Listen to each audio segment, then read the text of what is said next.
Bom dia, amigos. Estamos dando início ao nosso programa Dimensão Espírita. Agora nós transmitimos apenas pelo Facebook.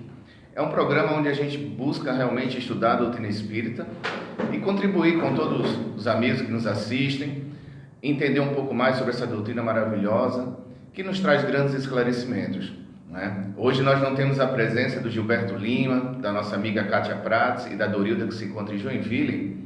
Mas hoje nós estamos aqui com o nosso amigo Edson, trabalhador do Centro Espírita Consolador Prometido. Bom dia, Edson. Bom dia a todos, bom dia Jefferson, bom dia Raul, porque agora, diferente da rádio, a gente já está ao vivo, né? Isso. Bom dia a todos que se dispuseram a assistir o programa e que assistirão posteriormente, que possamos todos juntos fazer um belo programa hoje. Isso. Hoje eu estou como âncora do programa, para mim é um grande desafio, né? Substituir o Gilberto, que é um cara que realmente tem essa facilidade de falar ao vivo na câmera, mas estamos aqui com todo o esforço para a gente transmitir da melhor forma possível. Hoje o nosso convidado é nosso irmão Raul Júnior, aqui também do Consolador Prometido da Içara. Bom dia, Raul. Bom dia, Jefferson, bom dia, Edson, bom dia a todos que nos assistem. É um prazer, é uma honra estar hoje aqui. Que bom. Hoje o tema realmente é um grande desafio para todos nós, né? O tema hoje do nosso estudo vai ser o capítulo 10 do Evangelho segundo o Espiritismo, que tem como título, né? Como é o nome do título, amigo? Bem-aventurados os misericordiosos. E aí, Raul, o que tu pode dizer para a gente estudar um pouco? É um capítulo muito rico, praticamente cada frase desse capítulo a gente pode fazer uma palestra, falar muita coisa. Ainda mais nesse estado que a gente está, nessa época que a gente está vivendo no Brasil e no mundo, né? Onde falta a misericórdia, o perdão, a boa vontade. E aí ele já começa, né, com um subtítulo dizendo: perdoai para que Deus vos perdoe, né? Colocando até uma condição: perdoai para que Deus vos perdoe. A gente não pode dar interpretação literal nessa frase, né? Ela vem com um texto aqui justamente que é para que o perdão, a misericórdia, ela não vem de forma gratuita. A gente precisa fazer algo para obter esse perdão, essa misericórdia. E logo em seguida, na primeira frase, que é uma das bem-aventuranças, né? Bem-aventurados que são misericordiosos, porque obterão misericórdia, né? As bem-aventuranças, que é um tratado de felicidade, é um tratado de evolução espiritual. Então, quando a gente vê um quadro, ainda mais uma obra-prima, que são as bem-aventuranças, a gente não consegue ver o todo. A gente se foca em alguns detalhes. Então, a gente, focando aqui nos bem-aventurados, os que são misericordiosos, porque obterão misericórdia. Mas como é esse obter? De que forma a gente vai obter essa misericórdia? Que é o grande desafio para todos nós, né? Nós sempre estamos em busca desse perdão, né? Exato, dessa paz, né? Dessa paz que um dia nós perdemos, né? Então a gente vai focar numa questão mais prática dessa misericórdia, uma questão que foge às vezes, muitas vezes foge do nosso entendimento. Quando a gente normalmente criou-se, né, essa crença de que depois que a gente vai desencarnar, Deus vai nos receber sentado no seu trono para nos julgar. Felizmente ou infelizmente para uns ou para outros, isso não vai acontecer. Deus não vai estar lá esperando a gente para nos julgar, nem Jesus, nem os bons espíritos, nem ninguém. Ao desencarnar, a gente passa por alguns processos E um desses processos é o despertar da consciência. Que é o grande desafio de todos nós, né? É o grande contato, né, Edson, diretamente com a nossa consciência. Né? Eu sempre brinco que à noite nós temos contato conosco mesmo quando a gente se deita e coloca a nossa cabeça no travesseiro. Quer dizer, tem ali um momento mais próximo com a sua consciência e pode se relembrar de tudo aquilo que fez durante o dia, as proposições, os trabalhos, os pensamentos, né? Santo Agostinho sempre fala que a gente tem que cuidar muito dos pensamentos da gente, mas o importante é estarmos sempre bem conosco mesmo. A partir do momento que a gente consegue ter essa evolução de estar bem conosco mesmo, fica muito mais fácil de a gente ter essa interligação com os irmãos, que é o que a gente fala hoje, que é da misericórdia consigo e para com os outros, né? E aí o espírita ele faz uma escolha, ele escolhe, ou deveria ser isso, ter o despertar da consciência ainda encarnado, né?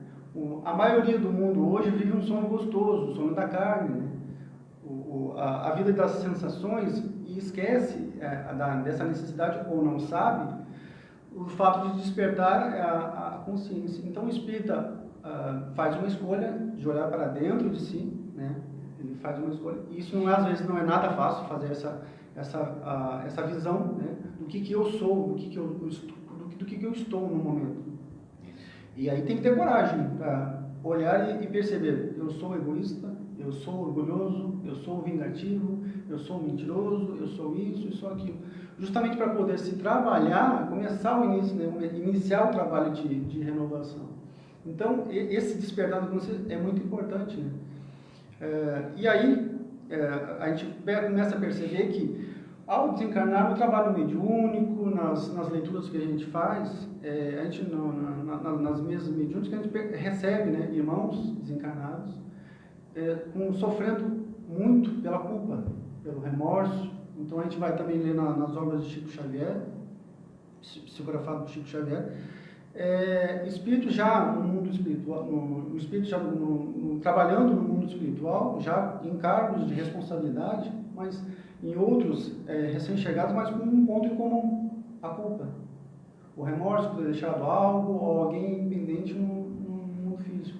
Lembro uma história, e agora não sei nominar, até quem me contou provavelmente foi aqui no nosso meio espírita, de numa reunião mediúnica em que uma médium já de longa data no trabalho mediúnico, 20 anos já fazendo a sua misericórdia, né, trazendo a voz do mundo espiritual, eis que um dia ela traz uma escrava.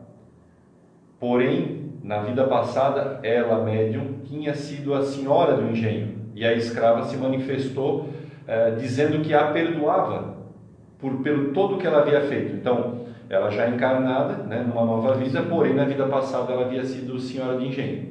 E o que aconteceu? Ela disse: não, eu não te perdoo. Tu és para mim ainda minha escrava. Então, quer dizer, todo o processo mesmo ainda no reencarne, no desencarne, todo o trabalho que foi feito, a possibilidade dela ter voltado no meio espírita, médium, trabalhando na mesa mediúnica, fazendo já um trabalho de misericórdia. Quando se deparou com um desafeto, né? Imaginemos aqui um desafeto, porque a outra era escrava dela, ela não a perdoou. Ela não havia ainda perdoado ou tendo essa mudança com relação àquela amiga. Então, o processo de perdão, ele é muito difícil. E a gente fala aqui, porque somos espíritas, mas todos nós estamos sob essa dificuldade de aprender a perdoar. Eu penso assim também, eu acho que um dos princípios é a gente começar a colocar as coisas no seu caminho certo. Parte do princípio que todos nós somos espíritos imperfeitos, então a imperfeição, como disse o Raul, está dentro da gente. Nós somos orgulhosos, nós somos egoístas e nós caímos muitas vezes na ilusão de nos achar pessoas perfeitas, né? Que nós estamos acima da média, que a gente não erra, só que a gente traz um passado realmente muito duro, de muitos erros, né? A gente continua errando nessa vida, nós temos acertos, sempre lembrar que também tem o nosso lado bom, Mas esses erros fazem com que a gente seja cobrado, né? Então, muitas vezes, esse processo do perdão, a gente vai identificar que a doutrina espírita ela vai ampliando outros capítulos. Isso vai bater lá na frente, na parentela, né? Os nossos parentes, a gente acaba reencarnando junto, porque tem uma necessidade de resgatar muitas vezes. Só que nesse processo que o Raul está falando, é no momento que a gente desencarna, a nossa consciência bate, né? Que a gente acha, meu Deus, eu vivi bem na Terra. E aí a gente vai fazer uma reflexão e vai ver que muitas vezes não foi assim, né? E a gente vai perceber, lendo o Evangelho, que Jesus foi muito incisivo nessa recomendação do perdão, né? Conforme a mesma medida que usares para julgar os outros, você vai ser julgado. Ame o seu inimigo, perdoe sempre. Essas são as recomendações de Jesus. E aí a gente vai começar a pensar, bom, se é justamente ao desencarnar, esse vai ser o meu juiz. A minha consciência será o meu juiz. Ela que vai apontar os meus erros, você deixou de fazer o bem aqui, você fez o mal aqui, você fez... Então, não seria mais lógico, em cima dessa bem-aventurança, nós treinarmos o nosso juiz, né, conforme o nosso viver, praticando o auto-perdão, que é o perdão para o nosso semelhante, e o auto-perdão para nós mesmos. Então, não seria mais lógico, mais inteligente a gente praticar e vivenciar esse perdão? E não é à toa que esse tema ele se repete várias e várias vezes nos estudos, nas palestras, justamente o perdão. Então, essa necessidade que a gente tem, e às vezes acaba ou por não conhecer, ou por esquecer, de treinar, de adestrar, de condicionar esse nosso juiz, que é a nossa consciência. Então, no momento que a gente começa a praticar o perdão, começa a viver o perdão, e para com os outros, para com nós mesmos, a gente vai futuramente colher um fruto muito melhor do que justamente essa consciência mais branda, mais amigável. Essa prática do perdão, né, vai nos ajudar nos dias de hoje, com o convívio, como tu falou muito bem, com os nossos inimigos do passado, que hoje vêm como os nossos parentes, nossos amados, e futuramente na vida espiritual vai nos facilitar muito a chegada e a ambientação, né, no mundo espiritual. Claro. As pessoas às vezes têm algumas dúvidas assim sobre a doutrina, porque a doutrina ela realmente é o Evangelho do Cristo, não é? Com as orientações dos Espíritos. Então, nós sabemos todos que o Mestre falou, né? Perdoai não 7 vezes, mas 70 vezes 7, né? Então, a doutrina ela traz para a gente um entendimento. Tipo, mais ou menos assim, você está na sua dificuldade de vida e você quer uma orientação. A doutrina vem e diz assim, é isso que você deve fazer. O fazer é do seu grau evolutivo. Então, quando ele diz perdoar não 7 vezes, mas 70 vezes 7, ele está dizendo para você perdoar. Então, às vezes a gente começa a perceber que, dependendo da violência que a gente sofra, as pessoas dizem assim, não, é praticamente impossível perdoar. Olha o que ele fez comigo, ele matou meu filho, ele me traiu, ele me abandonou, eu não vou perdoar. Só que quando a gente começa a entender a doutrina, a gente começa a perceber que eu preciso perdoar. Não quer dizer que eu vá conseguir perdoar numa encarnação só, mas eu preciso começar a me alimentar desse sentimento e desse desejo de perdoar. Porque senão o que acontece é o seguinte, eu vou ficar remoendo, vou ficar na posição de vítima, sempre justificando as minhas dores diante do que as pessoas fizeram comigo, mas na verdade, como a gente aprende, é uma lei de causa e efeito, aquela dor que veio para mim é uma necessidade que eu tenho de passar. Então, quando a gente vai aprofundando na doutrina, a gente vai descobrindo o que a gente precisa fazer. Então, as bem-aventuranças são exatamente esses ensinamentos que a doutrina traz, como a lição de Jesus, para que a gente possa buscar esse perdão que é necessário. É um exercício que, lendo esse capítulo, parece que a finalidade primeira é realmente perdoar. Mas se a gente for observar, há todo um contexto ao redor de treinamento para que tu chegue ao perdão. E aí vem calma, paciência, aceitação. Porque eu tenho dito que o maior sofrimento do mundo hoje, ou das pessoas, que fazemos o mundo hoje, é a irritação que nos traz não conseguirmos mudar o outro. Então a gente quer que o outro seja aquilo que a gente quer. Primeiro a gente já está tolhendo a liberdade dele. Mas aí o que nos faz? Bom, isso é impossível, que as pessoas façam exatamente tudo o que a gente quer. Traz-nos irritação. E aí então tu fica naquele ciclo vicioso, desculpem. eu quero mudar, mas ao mesmo tempo não forneço nada para que a pessoa mude, porque eu estou irritado porque ela não faz do jeito que eu quero. E aí fica naquele ciclo. Então, os primeiros exercícios que a gente tem que fazer para o perdão é ter paciência, começar a ver as pessoas como elas são individuais e com as suas personalidades e com seus quereres, com as suas imperfeições. Com as suas imperfeições, basicamente sempre diferente das nossas, né? Claro que na família, na roda dos amigos, a gente sempre vai ter pessoas com pensamentos iguais, mas via de regra as pessoas pensam diferente. Então a prática começa já pela mudança interna, de tranquilizar-se e de começar a aceitar o diferente, o parceiro, o companheiro, o irmão. Tu falou no treinamento, né, de fazer essa prática do perdão. Eu lembrei daquela história que o Chico estava trabalhando na casa e aí tinha uma mulher que estava precisando muito falar com o Chico, precisava muito ser atendida pelo Chico. Ela foi na casa espírita e disse: não, ele está lá trabalhando na fazenda modelo. Ela foi na fazenda modelo e disse: não, ele já está na casa espírita. E ela ficou muito brava. Ela chegou lá e aí o Chico estava ali atendendo, conversando. Ela entrou assim de forma, né, sem nenhum cuidado, passou pelas pessoas, empurrou e ainda desafiou o Chico: eu estou procurando você o dia inteiro, o que você pensa que eu sou? Você está me fazendo de bobo? E deu um tapa na cara do Chico. Eu preciso que tu me dê um passe agora. E ela entrou na cabine do passe. Aí o Chico ficou olhando as pessoas, todo mundo apavorado assim. Nisso, Emmanuel apareceu. Eu falei: meu irmão, o senhor viu ali, ela entrou aqui, me deu um tapa assim, eu não sei nem por que eu apanhei. E aí o Chico começou a conversar: você não acha que, como é que eu posso ter condições de dar um passe nela agora? Né? Você não acha que eu tenho razão? O Emmanuel ponderou, olhou para ele e disse: Chico, tu tem razão, Chico, mas ela tem a necessidade. Entra lá e dá o passe para ela. Né? Justamente nesse trabalho de treinamento, de condicionamento, né? Que quando a gente começa, pede em oração a Deus, a Jesus, eu preciso de paciência. Ele não vai dar a virtude para ti, ele vai dar justamente as ocasiões para que tu, pelo teu esforço próprio, consiga atingir essa virtude. Então, até a gente brinca assim: não pede paciência para Deus, porque tu só vai encontrar ocasião que vai testar a tua paciência. Aquelas pessoas que têm o dom de te tirar do sério, instantaneamente vão aparecer. Justamente para quê? Para te conquistar a tua paciência pelo esforço, não vem nada de forma gratuita. Exatamente, essa é a percepção que a doutrina vai dando para a gente, que até a gente cansar de sofrer, né? Você vai chegar uma hora que você vai cansar, e você vai dizer: meu Deus, eu não suporto mais isso aqui, eu preciso mudar. Então a dor, as aflições e os sofrimentos que a vida vem na gente, né, é para que a gente realmente acorde. E as relações, realmente, ela é um instrumento necessário de evolução. Nós estamos tendo contato. Os Espíritos dizem que no contato do egoísmo de um com o do outro, esse desafio de enfrentar o egoísmo é o que faz a gente amadurecer.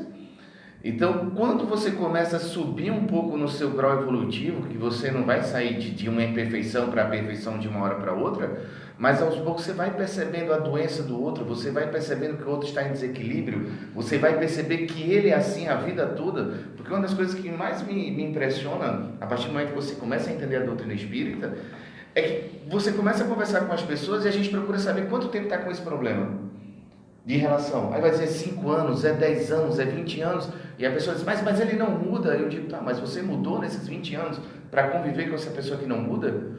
Então há uma necessidade de realmente a gente despertar a nossa mudança e entender que faz parte do processo da vida essas aflições. Porque às vezes a pessoa está sofrendo, achando uma injustiça, que isso não deveria acontecer. Realmente está acontecendo, ele está fora de controle, ele testou sua paciência, mas é você que precisa estar bem. Não é? Enquanto a gente achar que o outro é que precisa mudar, a gente vai estar se decepcionando constantemente. Porque, como o Edson falou, a gente não tem esse direito, não tem esse poder, e o outro só muda quando quer. Uma passagem importante desse capítulo que toca bem nas nossas feridas, né? Porque quem não anda cobrando dívidas dos outros por aí, fala do julgueis para não serem julgados, né? Eu acho que o mundo hoje está passando, em especial o Brasil, em virtude das mudanças que aconteceram, e não vamos entrar nesse mérito, que as pessoas não têm mais paciência para ouvir a opinião dos outros, né? Então elas julgam, independente da opinião do outro, ela julga a opinião. Ela não permite que a pessoa tenha outra opinião. E isso a gente está falando em âmbito geral, mas na vida é assim. Nós queremos, voltando, que as pessoas pensem exatamente como a gente pensa. E na verdade é a diversidade de pensamentos que faz com que a gente cresça, né? Que traz a novidade, que traz situações para que a gente possa, inclusive, mudar. Quando a gente faz aquele belo exercício de vir à casa espírita, ou conversa com um amigo, mas quando vem à casa espírita e vai ao atendimento fraterno, a gente vem fazer isso. A gente vem abrir o nosso coração para pedir uma opinião diferente da nossa, e a gente encontra, porque sempre aqueles que estão lá a servir tem sempre uma palavra amiga baseada no Evangelho para nos ajudar, para fazer com que a gente mude. Então, o não julgueis para não seres julgado hoje é uma situação muito delicada. A gente está muito à flor da pele, situações diversas, tantas, não vamos entrar aqui nos casos, né? Mas, e aí então a gente quer do jeito da gente, e não é assim, né? Não é assim, a gente tem que ter essa caridade, inclusive, da aceitação. Porque nesse assunto que está entrando agora, é justamente isso, a minha opinião tem que ser imposta aos outros, né? Esquecendo que ela é só minha opinião, ela não é a verdade, muito menos a verdade absoluta, ela é só minha opinião. Então, da mesma forma que o outro está pensando de forma diferente, que é só a opinião dele, né? Ele não está querendo impor uma verdade, muito menos a verdade absoluta. Então, aprender a discernir e respeitar as opiniões, às vezes opostas, como diz o Edson, enriquece, né? O aprendizado, na verdade, vem com isso, né? Na diferença. Se todo mundo pensar da mesma forma, não vai ter crescimento, não vai ter... Até porque a evolução é individual, né? Não adianta tu querer forçar de alguma forma. Até eu queria entrar nesse assunto que você disse que a gente não entrasse, que é a questão da política, porque o Espiritismo também ele estuda bastante, mas eu vou ser bem claro e bem direto o seguinte. No capítulo 5º do Evangelho segundo o Espiritismo, ele fala sobre a justiça das aflições e os sofrimentos. Então, por exemplo, hoje em dia a gente está vendo as disputas políticas, um tem uma opinião, outro tem outra. Eu até perdi alguns amigos assim, que disseram assim, mas Jefferson, eu pensei que tu era tão bom. Te afastasse, não perdeu? Tipo assim, me afastei, né? Mas vamos dizer assim, do convívio, perdi o convívio. Porque você tem uma posição, eu tenho outra. Ah, fulano de tal está preso, fulano de tal não está. Aí a gente começa a perceber como a gente é imaturo, né, de estar nessa disputa. O Evangelho 5º ele diz o seguinte, que aqueles que prejudicam a sociedade, eles já estão condenados, né? Do menor ato ao pior ato, ele já vai responder. Só que às vezes a gente sente uma injustiça, porque um está preso, o outro não está, ele está roubando, a polícia não pegou. Aí o que os Espíritos nos dizem? Que a lei dos homens não vai conseguir pegar todo mundo, né? E como a lei dos homens não pega todo mundo, parece uma injustiça. Né? Fulano de tal roubou e não foi preso, outro que fez alguma coisa está preso, que injustiça. Aí eles dizem, a lei humana não consegue pegar, mas ninguém escapa à lei de Deus. Então muitas vezes os nossos sofrimentos é porque a gente não está escapando da lei de Deus, não é? Então essas pessoas que entram na nossa vida, essas dificuldades que a gente passa, são oportunidades que a gente tem de resgatar os nossos egos. Então, como o Raul falou, muitas vezes antes de começar a perdoar as pessoas, a gente tem que aprender a se perdoar. Não é? Porque às vezes a gente está acusando, mas essas pessoas entraram na nossa vida pelos nossos erros. Não? E agora, ouvindo tu falar, a gente fala muito de justiça ou de injustiça, né? A gente se levanta quando vê a injustiça, a gente reconhece a injustiça na hora, né? Mas se a gente começar a perguntar, conceitua a justiça para mim? Se a gente perguntar para 10 pessoas, são 10 conceitos diferentes. Né? Aí a gente vai lembrar a passagem de Jesus curando a filha de Jairo, né? Quando ele entra na casa e as pessoas, não, a menina já saiu, ela está morta. Diz, não, ela só está dormindo. E aí há alguém que pergunta a Jesus, você acha mesmo que a gente não conhece a morte quando a vê? Ele diz, não, a morte vocês conhecem, mas eu conheço a vida. Então é esse trabalho de nós conhecemos a injustiça. Quando a gente vê a injustiça, a gente reconhece a injustiça. Mas dificilmente a gente vai reconhecer ou vai conceituar a justiça como ela realmente é, a justiça de Deus. Isso. Então é realmente um ponto importante. Mas eu já queria passar num outro ponto. do Evangelho, que diz o seguinte, que a misericórdia é o complemento da brandura, que é do capítulo anterior. E aí o Kardec vai dizendo, o ódio e o rancor denotam alma sem elevação e sem grandeza.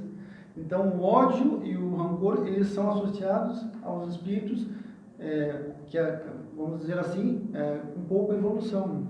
E aí ele vai continuar e vai ligar esse fato a um fato muito importante. Na prática do perdão, como em geral, na prática do bem, não há somente o efeito moral, mas também o efeito prático. E aí ele vai dizer que nesses casos reside a causa, no caso, ele está falando aqui da obsessão, né? Nesse fato reside a causa da maioria dos casos de obsessão, sobretudo das que apresentam certa gravidade. O obsidiado ou possesso são, pois, quase sempre vítimas de uma vingança. Então, a prática do bem já nos previne de nos tornarmos obsessores, né? No momento que a gente começa a praticar o perdão. E quando a gente começa a vivenciar essa misericórdia, a gente começa a elevar a nossa vibração, se tornando imune aos nossos adversários, inimigos de outras vidas, que praticamente todos, os têm, né? Quando a gente começa a baixa vibração, se torna acessível a esses obsessores. Então, a Kardec vai abordar uma questão prática que está no nosso dia a dia, né? Essa vibração boa ou ruim e acesso ou não que damos aos nossos adversários que estão desencarnados, né? Eu queria fazer relevância a uma passagem que o Raul lembrou agora, está bem no comecinho tá no item 4 do capítulo, que são os espíritos que nos falam. E, na verdade, quando nos falam, eles falam direto, né? Eles não têm duas conversas com os assuntos de Jesus, né? Eles dizem assim, estou relembrando o Raul, o ódio e o rancor denotam alma sem elevação nem grandeza. Então, quando eu li hoje de manhã, que eu estava repassando o capítulo para a gente conversar, eu pensei, então a gente está por aí mesmo, né? Porque quem de nós ainda não tem faíscas de ódio, faíscas de rancor? Eu nem estou falando de percentuais elevados, estou falando de faíscas de ódio, faíscas de rancor para com qualquer situação. Uma fechada no trânsito, né? Um colega no trabalho que tenha dito uma palavra que não coube naquele momento e a gente cria uma aspereza com ele, uma desavença com a esposa, uma desavença com o marido, uma palavra que o filho nos diz e a gente acha que o filho não tem direito de falar, ou uma frase que a gente fala para com o filho e também não deveria ter sido colocada naquele momento, porque eu penso assim, o Espiritismo, a prática de Jesus, ela tem que estar lá, na nossa vida. Nós temos que pegar o exemplo e levar para as nossas vidas. Primeiro, o espelho da nossa vida, né? O que nós estamos fazendo com a palavra de Jesus? Eu tenho essas faíscas de rancor? Então a espiritualidade diz que a gente ainda está muito aquém daquilo que a gente deveria ser. Mas graças a Deus o Espiritismo nos adverte. Então, nos clareia de que se a gente vai mudando, tem a possibilidade de crescer. E na sequência que tu fala, diferente da nossa vida material em que diz o ditado, eu dou o tapa e escondo a mão, então eu ofendo e me escondo por trás de algumas coisas e eu consigo não aparecer. No mundo espiritual, ou a relação com o mundo material e espiritual é diferente. Qualquer ofensa fica marcada e quando o ofendido fica sabendo depois, lá no mundo espiritual, ele cobra. Ele vem cobrar. E aí tu falava das obsessões, que eu acho que é os males, é o que as casas espíritas mais recebem hoje, são as pessoas que vêm pela dor, né? E qual dor? Não a dor da doença material, mas a dor da doença espiritual. Tem uma passagem no Evangelho que ele vai falar sobre a ingratidão dos filhos para com os pais, porque como a gente estava falando, né, as obsessões, que as influências do mal que a gente sofre nos pensamentos. Tem no Evangelho, ele diz assim, antes de você voltar para o plano espiritual, quer dizer, antes de você morra, se reconcilie com seus adversários antes que ele parta antes de você, porque às vezes a gente não se reconcilia e aquele adversário vira um obsessor nosso, ou nós viramos um obsessor. E aí tem muitas famílias hoje que têm seus conflitos entre pais e filhos, e aí tem uma mensagem que diz o seguinte para uma mãe, né? Mãe, não repelis a filha que te rejeita, uma das duas errou no passado. E aí a gente começa a perceber uma coisa que é bem interessante, porque as pessoas chegam nas casas espíritas e dizem assim: fulano de tal me persegue, meu filho me persegue, meu marido me persegue, eles me perseguem constantemente. E a doutrina vem dizer o seguinte: muitas vezes ele está vindo te cobrar de vidas passadas. Hoje você é uma vítima, mas ontem você poderia ter sido um algoz. Um algoz, né? Não é? O Haroldo Dutra Dias, ele tem uma tese, né? Ele comentou isso numa palestra, que a gente tira fotos mentais, né? Ele vai dizer que até hoje a gente vai lembrar de Judas como a pessoa que traiu Jesus, né? Então, hoje ele já é um espírito luminoso e a gente continua chamando ele de traidor. Então, às vezes a gente tira uma foto mental de uma pessoa que nos magoou, que nos machucou, e a gente guarda essa foto com a gente durante muitas e muitas reencarnações. Então, aquela antipatia gratuita que a gente tem, eu nunca não conheço essa pessoa, eu nunca vi, mas eu não a suporto. É justamente essas fotos que a gente tirou no passado, ao momento que a gente está olhando para essa pessoa em um outro corpo, a gente reconhece aquela pessoa que nos magoou, que nos traiu, que nos machucou, como aquela pessoa de 100, 200, 1000 anos atrás, né? Então, essa prática, né, que a gente tem que ser trabalhada, das fotos mentais, né, que a gente continua olhando aquela pessoa como ela foi antigamente, em outras vidas, esquecendo que nós também fomos muito piores. Isso é um detalhe. A gente sempre cobra a perfeição, cobra o acerto dos outros, mas esquece que nós também somos imperfeitos. E a janela que fica aberta para a obsessão, né? Porque nós falamos de energia, falamos de estado vibracional. Se o nosso irmão que não... Inclusive, Divaldo diz, vai lá e perdoa. Mas alguém perguntou, mas Divaldo, se ele não te perdoar, a tua parte tu fez. Porque a partir do momento que tu perdoa, o teu estado vibracional é outro. Mesmo que ele ainda te cobre, estando no mundo espiritual, e aí nós podemos usar a palavra obsessor, ele não te encontra porque o teu estado vibracional já é outro. Tu já perdoou, tu já fez a tua parte. E ainda deveria continuar fazendo, em oração, pedir sempre para que aquele a quem tu ofendeu possa entender a tua mudança, né? Porque é uma engrenagem, né? Também a gente sofre mesmo tendo perdoado, mesmo tendo tratado aquela situação dentro do nosso coração. Se a gente imaginar que tem alguém ainda tendo ódio pela gente, mesmo que a gente não tenha, então quer dizer, a gente não tem essa janela aberta para essa obsessão, mas em pensar que ainda tem um irmão num atraso espiritual porque ele quer vingança, também nos deixa triste, né? E essa tristeza nos puxa, não nos deixa voar, digamos assim. Então, perdoar, estar com o estado vibracional bom, quer dizer, não permitir que os obsessores nos encontrem, e a gente tem muitos inimigos, porque as nossas vidas são inúmeras, milhares, né, as nossas vidas anteriores, mas quando perdoar, também pedir pelo ofendido, para que ele entenda que a gente mudou e perceba a nossa mudança. Eles dizem pra gente assim, é bem interessante porque eu sempre digo para as pessoas que estão conversando comigo nas palestras, você precisa entender o processo, né? Então a gente pode fazer de uma forma bem simples. Você está com um conflito com uma pessoa, ponto. Ele lá está lhe perturbando alguma coisa.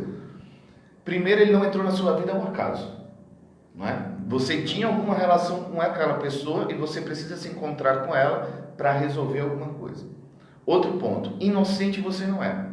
Você pode ter a sensação da inocência dessa encarnação, mas o seu espírito é comprometido, não é? Ele é um instrumento necessário que a vida colocou na sua vida para que tocasse em feridas de imperfeições, não é? Porque quando a gente está passando por uma aflição, o nosso primeiro sentimento que aflora é o egoísmo. Quer dizer, essa pessoa não devia ter aparecido, ela não deveria estar fazendo isso comigo, mas na verdade as imperfeições estão dentro da gente, como você falou. O orgulho, a prepotência, a raiva, está tudo aqui dentro. Então, quando essas pessoas tocam na nossa ferida, isso tudo vem para fora.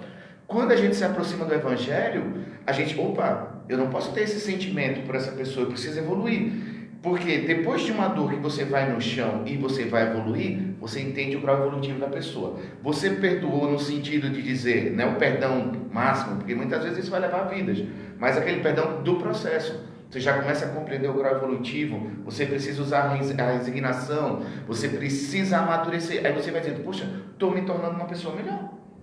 Né? Aquela pessoa que me machucou, hoje eu olho para ela e já não sinto tanta mágoa. Eu lembro do que ela fez comigo, mas eu já não sinto. Aí você, poxa, estou ficando uma pessoa melhor. Aí que vem o lance. Às vezes, para você se tornar uma pessoa melhor, alguém vai entrar na sua vida e lhe machucar. Né? Você vai enfrentar alguma dificuldade de relacionamento para você se tornar uma pessoa melhor. Porque você tem que limpar os seus erros. É a necessidade do exercício. Já voltando um pouco do que tu comentou aí do perdoar 70 vezes 7, né? No livro O Consolador, Emmanuel vai responder na questão 338. Por que teria Jesus aconselhado perdoar 70 vezes 7? Aí Emmanuel fala o seguinte: a Terra é um plano de experiências e resgates por muitas vezes penosos. E aquele que se sinta ofendido por alguém não deve esquecer que ele próprio pode também errar 70 vezes 7. A gente esquece, né? A gente lembra do erro do outro, mas esquece dos nossos. Né? Jesus vai falar essa do 70 vezes 7, ele vai, na verdade, fazer uma citação do Velho Testamento, onde Maleque fala que se alguém me perseguir a minha família, eu não vou perseguir 7 vezes, mas 70 vezes 7. E aí Jesus vai dizer o seguinte, justamente o contrário. A gente deve perdoar, não 7 vezes, mas 70 vezes 7. Quer dizer, perdoar sempre. Sempre. Esse é um exercício contínuo, o perdão. E aí a gente vai perceber que esse trabalho, né, que tu falou, que a gente está comentando aqui do perdoar, ele tem um início, mas não tem fim. Claro. É um trabalho contínuo, é um exercício contínuo. E aí nós sempre identificamos o erro do outro. É muito fácil, né? Muito fácil a gente identificar uma agressão.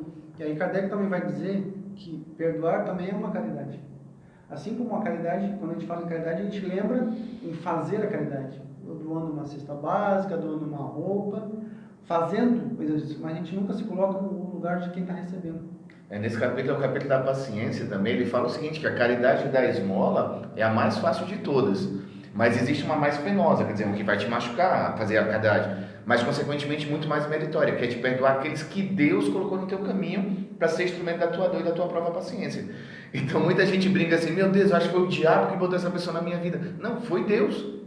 Na verdade, você precisava dessa pessoa. Tem uma pergunta muito interessante no Livro dos Espíritos, que Kardec pergunta assim, por que Deus permite que esses espíritos violentos nos excitem ao mal? Quer dizer, entrem nas nossas vidas e nos prejudiquem. Os espíritos respondem, eles são instrumentos da lei divina a pôr à prova a tua perseverança na prática do bem.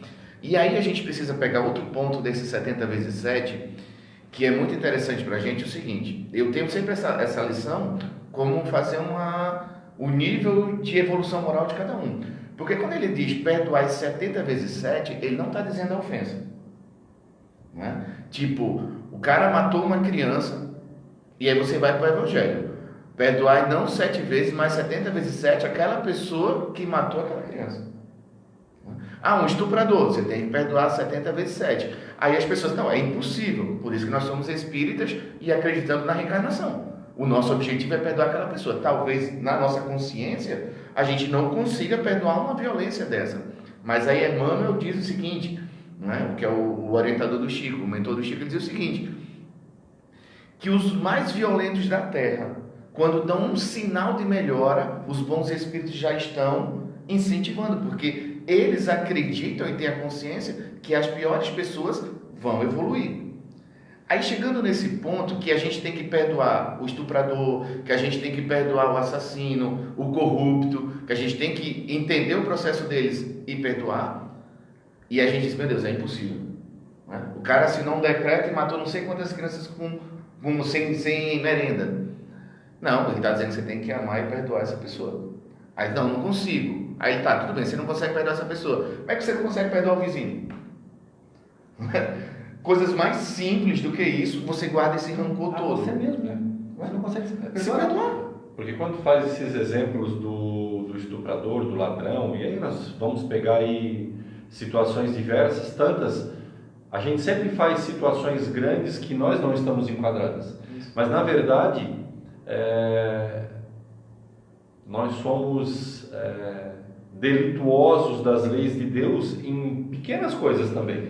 A gente cria grandes situações porque daí a gente se põe diferente dele, né? Eu não assinei nunca nenhum decreto que tenha matado pessoas, eu nunca estuprei, e talvez não nessa vida, né? Não nessa vida, porque todos nós tivemos um passado difícil. Sendo essa o nosso melhor dia de todas as nossas existências, os para trás, só Deus sabe, né? Só Deus sabe exatamente. Nós somos ruins. Aliás, nós ainda estamos trabalhando essa ruindade dentro dos nossos corações. Nós somos muito ruins. Nós já matamos, nós já fizemos muito mal. Só que a gente conseguiu chegar até esse momento se melhorando. Os irmãos que estão ainda praticando vão ter o seu momento também de mudança. E merecem a misericórdia, como diz o capítulo, de todos nós. Se a gente não consegue ainda entender que um estuprador merece misericórdia, que o assassino merece misericórdia, porque realmente ainda a misericórdia não está de toda feita dentro do nosso coração. Mas então também é um processo que se faz, né? Por isso que é difícil. Mas aqui tem um ponto assim, bem chave nesse ponto que você está falando.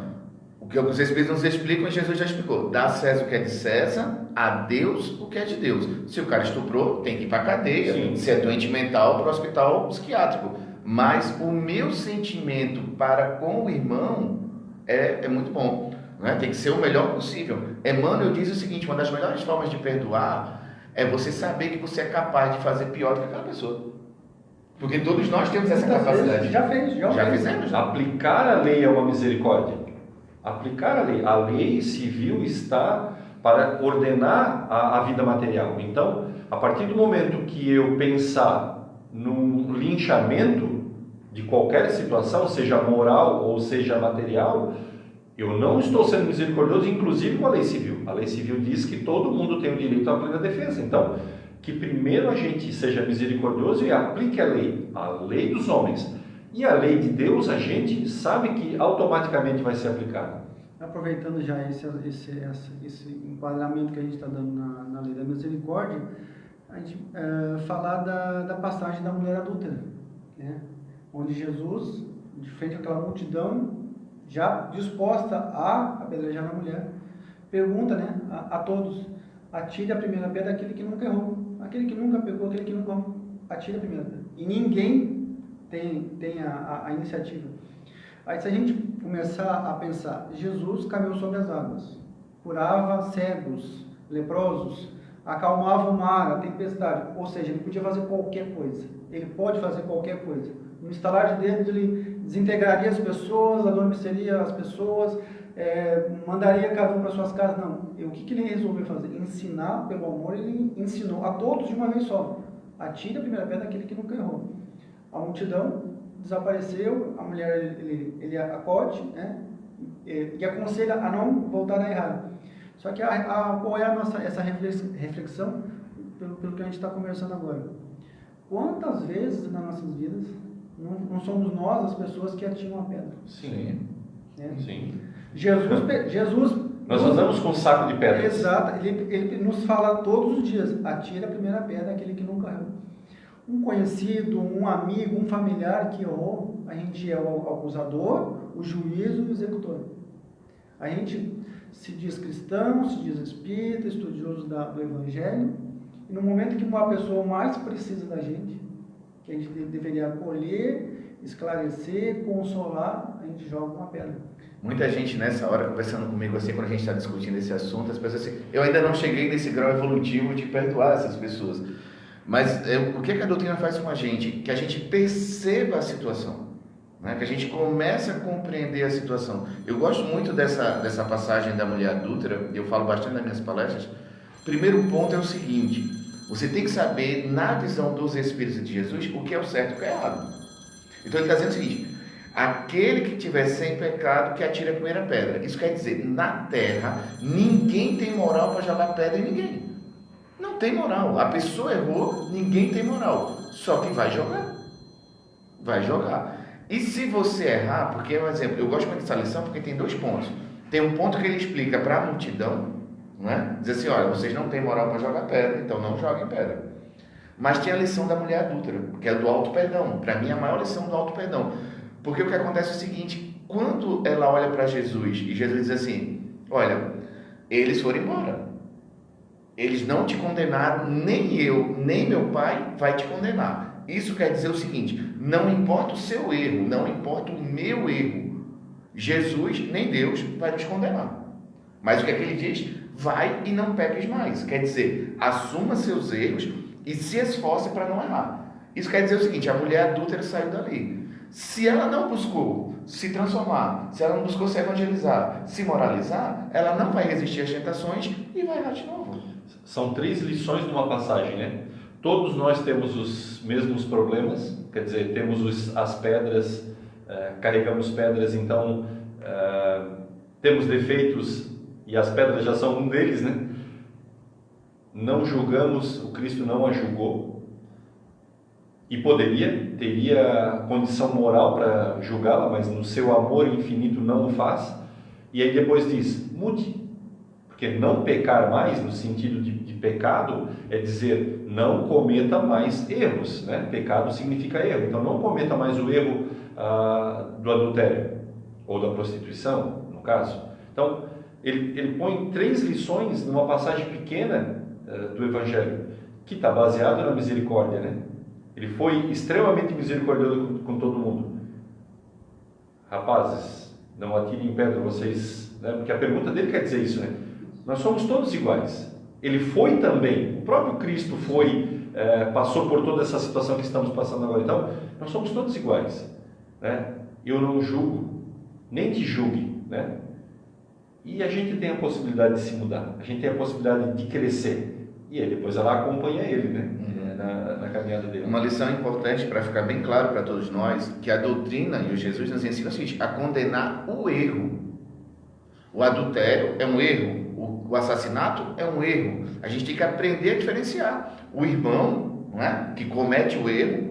Então muitas vezes a gente não tem essa capacidade de se desprender e a gente já vai para o ataque, para a vingança, mas ele está dizendo para a gente: olha, entenda o processo evolutivo do outro. Ele errou, ele precisa da justiça dos homens, mas condene o erro com veemência, né? O erro tem que ser condenado, mas não quem erra, né? Então a gente tem que ter muito cuidado, porque a gente está na sociedade condenando as pessoas. Ele vai dizer: não vem acabar com pecadores, sim com o pecado. Isso. Não vem acabar com doentes, sim com a doença. Isso. Essa passagem faz uma outra reflexão. A gente já se colocou no lugar da mulher? Quando a gente erra, o que mais a gente espera? A misericórdia. A gente se coloca normalmente no lugar das pessoas que estão apedrejando. Mas se a gente se colocar no lugar da mulher, do equivocado, da pessoa que se equivocou, a gente já fez essa reflexão, né? Assim como quando a gente faz a caridade, a gente já se colocou recebendo a caridade. Assim, quando a gente fala do perdão, de dar o perdão, né, de exercer essa misericórdia, a gente já se colocou no lugar de quem pede perdão, né? Já está envergonhado pelo erro. E aí, em vez de tu ser acolhido, tu é apedrejado, tu é condenado, teu erro é apontado, é escrachado, é disseminado hoje agora nas redes sociais. Então, a gente tem que se colocar sempre nos dois lados, né? Sempre na posição da vítima e do agressor, que durante muitas e muitas vidas, ora nós estamos agredindo, ora estamos sendo agredidos, justamente nesse círculo vicioso, né, que a gente está. Para a gente aprender que, como o Emmanuel falou, né, uma das formas de você aprender é que amanhã você pode estar errando igual, né?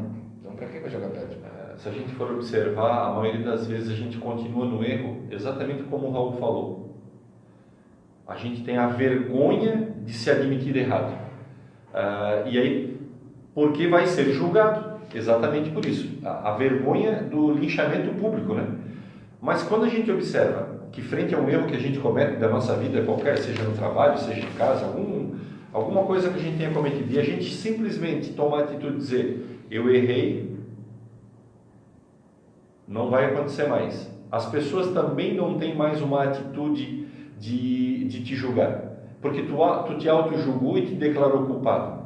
Claro, é um processo que as pessoas têm que ir muito devagar, para que as pessoas consigam também ter essa situação de, frente a um erro, dizer: eu errei, a verdade é essa, eu errei. E normalmente as pessoas, como diz o ditado popular, quem fala a verdade não merece castigo, né?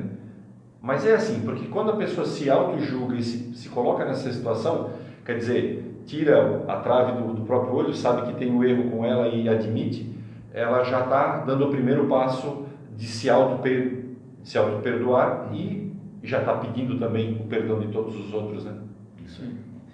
Outro ponto aqui que Kardec vai salientar é que perdão também é caridade. É um aspecto do perdão que normalmente a gente não vê, né?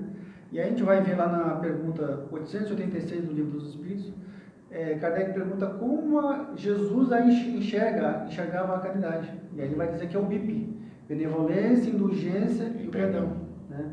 E aí o conceito de benevolência eu gosto de ter boa vontade. Tu tem boa vontade com as pessoas, com as situações, tu consegue ver o lado positivo de tudo, de todas as pessoas e das situações. E da indulgência justamente a tolerância, saber que eu sou imperfeito, que eu já errei muito, né? Como diz o Haroldo Dutra diz, se a gente pegasse os registros espirituais, não precisa ir muito longe, das últimas 5 encarnações ia ser um choro de soluçar. Então, de tanta vergonha por aqueles erros. Então, se eu sei que eu sou imperfeito, que eu já errei, fiz coisas terríveis, o que eu vou julgar o outro? Às vezes, num erro muito menor que eu já tenha feito nessa existência ou em outras, né? É ter a tolerância de saber que o outro é imperfeito. Ele usa uma expressão, crianças espirituais em evolução, né? Nós somos ainda crianças espirituais. Se a gente for imaginar que um irmão possa dizer assim, ou a gente possa dizer, eu estou sendo julgado por um obsessor, né? Eu estou sendo julgado por um obsessor e ele está fazendo uma cobrança. Mas por que, graças a Deus, há o esquecimento do passado, e aí eu fazer a referência de Haroldo Dutra, se a gente for olhar o nosso passado, a gente só vai chorar. Então, se há alguém cobrando da gente alguma coisa, é porque a gente deve. Então, mudemos já a nossa atitude, porque a gente está dando, como a gente falou antes, no estado vibracional que permite essa cobrança, mudemos a nossa atitude. Diz o ditado, quer saber o que fez no passado? Olha o que está acontecendo na tua vida hoje, que tu já vai ter uma noção do teu passado. Então, a mudança para o bem é sempre a melhor possível. Isso, e a nossa mudança não pode depender do outro. Uma coisa que eu acho bem interessante também focar na questão do perdão e desse entendimento é o seguinte: às vezes você pega uma pessoa viciada em cigarro, né? Às vezes você pega uma pessoa viciada no álcool, na cocaína, tá lá. Você consegue identificar o vício da pessoa. Só que os nossos vícios morais são milenares. Milenares. Então o que acontece é o seguinte: a pessoa tem um problema de relacionamento com uma pessoa, aí a pessoa chega e pensa assim, mas ele sempre tem esse comportamento que me machuca. Tudo bem, esse comportamento errado dele, que está te machucando, é um vício do espírito dele. Ele não vai mudar só porque você quer, só porque você chora, só porque você sofre, às vezes nem só porque ele quer, porque às vezes está tão impregnado o erro dentro da pessoa que ela vai continuar errando com você. Então, muitas vezes é esse ponto de a gente despertar. Você compreender a imperfeição do outro e se proteger dele. Então, tem muita gente que espera a mudança da pessoa, não busca se preparar, se fortalecer para conviver com essa pessoa e passa a vida toda levando flechada, levando pancada, esperando um milagre. O milagre não acontece. Muitas vezes essa pessoa que está errando bastante, ela vai ter que passar por uma dor profunda para ela rever suas atitudes. E aí quem está do lado tem que mudar, né? Como a gente falou muitas vezes, aceite os seus erros, se perdoe constantemente, mas também passe a entender o outro, porque se você não entender a imperfeição do outro, o grau evolutivo do outro, você vai viver sofrendo de ingratidão a todo momento, né? É um trabalho que, no momento que a gente descobre a doutrina espírita, a gente começa um trabalho de plantar. A gente começa a plantar em nós mesmos e nos que nos rodeiam, né? Então, às vezes, a gente cria essa expectativa de já colher nessa existência implantando essas mudanças. E muitas vezes um filho nosso, uma pessoa muito querida, vai conseguir despertar daqui a 100, daqui a 200, daqui a 3, 4 vidas. Então, da mesma forma que a mudança vai levar um tempo, e aí aproveitando o que tu falou, desses vícios arraigados há séculos, há milênios, se é difícil para nós, é difícil para o outro. O outro da mesma forma, né? Isso, a gente já está faltando 5 minutos para a gente encerrar o nosso programa. Então eu gostaria de pedir para o Raul que ele desse uma explanação ali, um fechamento para a gente do que tem esse capítulo. Então, essas bem-aventurados, né, são os felizes, são os misericordiosos. Os felizes são as pessoas que conseguem, que aprenderam e que vivenciam, né, a misericórdia. Eu acho que para fechar, para exemplificar, eu vou usar o caso da mãe de André Luiz, no livro do Nosso Lar, que André Luiz ele faz um esforço, né, para conhecer, para visitar a mãe, consegue visitar a mãe, ele fica muito feliz. E aí a mãe dele, né, ele preocupado com o pai, comenta: olha mãe, eu tentei entrar em contato com o pai, mas ele está inacessível. Eu falei: não, esse assunto já tá resolvido. Eu vou voltar para a Terra, né, vou reencarnar, vou receber ele como marido, e o detalhe na existência anterior, o pai de André Luiz tinha 2 amantes. Ele não tinha somente uma, ele tinha 2 amantes que hoje estavam no umbral junto com ele. Então a mãe de André Luiz ia receber o marido novamente como marido e as amantes como filhas. Então ela já está num degrau acima, ela já não somente está se esforçando para aprender a misericórdia, ela está vivendo a misericórdia, ela está vivendo o perdão. Então é um alvo, é um objetivo que a gente tem que almejar, né? Nos esforçar para atingir pelo menos esse patamar, né? De começar, de iniciar a viver o perdão, a misericórdia. Eu sempre brinco ali que a dificuldade de tu quer exercer o perdão, a misericórdia, dirige em Criciúma. Ali é o melhor lugar que tu pode exercer a tua misericórdia. E a gente sempre acaba esquecendo, né? A gente vai cobrar e vai xingar e vai brigar da pessoa que errou na nossa frente, mas a gente esquece. E aí dá vergonha quando a gente erra, né?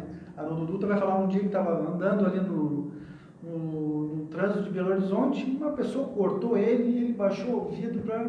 Disse: eu vou baixar o vidro e vou xingar esse cara. E o filho dele estava junto. Ele disse: o que tu vai fazer, pai? Aí deu uma... eu ia conversar com a pessoa, tu ia brigar com ele, né? Provavelmente. E se ele ver as tuas palestras, como é que vai ficar? Ele disse: eu vou ficar perdido. Eu tenho uma dessa, então eu vou contar. Eu tenho uma dessa. Meu primeiro carro zero, estacionado na frente do salão, e aí vem um carro e, para não bater no carro da frente, ela joga para o lado e baixa no meu carro e entra na minha porta, né? Uma semana de carro zero. Eu saio do carro, ela vem e pergunta para mim: você está bem? Você está bem? Você está bem? Aí eu digo: tô. Ela olhou para mim assim: você faz palestra no Círculo da Luz? Eu disse: faço. Eu te conheço. Aí eu digo: então tá, tudo bem, pagando tá tudo certo. Mas assim, a vontade era de explodir ali, né? Mas graças a Deus. Eu queria lembrar da passagem que Allan Kardec fala no capítulo 17, Sede Perfeitos, que assim, o verdadeiro espírita vai ser visto pela sua transformação moral e pelo esforço que ele faz para dominar as suas tendências. O esforço. E a palavra esforço é bem lembrado. É porque é difícil. Sim. É difícil. Então, todos nós estamos sob o olhar benevolente, misericordioso de Jesus, e Ele entende o nosso esforço. A passividade não. Ele não quer ninguém passivo. Ele quer que as pessoas tenham mudanças, se esforcem, e no pouco que ela possa progredir no dia a dia já é o suficiente para que ganhe créditos para ter novas experiências e mudar no dia de amanhã. É isso aí. Meus irmãos, nós agradecemos realmente a presença de vocês aqui com a gente, nos assistindo. O vídeo continua pela internet. E eu gostaria de encerrar realmente lembrando o Espírito de Verdade no Evangelho segundo o Espiritismo, quando ele diz: Espíritas, amai-vos, eis o primeiro ensinamento, instruí-vos, eis o segundo. Porque nas nossas relações nós queremos amar, mas nas dificuldades, sem a compreensão, esse amor vira ódio, vira vingança, vira tudo de ruim. Então, quanto mais a gente estudar a doutrina espírita, quanto mais a gente compreender essa vida, a gente vai entender que ela não é fácil, mas ela é suportável. E usando o BIP, como o Raul falou, a benevolência, a indulgência e o perdão, com certeza nós vamos avançar no nosso grau evolutivo. Então, um abraço a todos e até o próximo programa.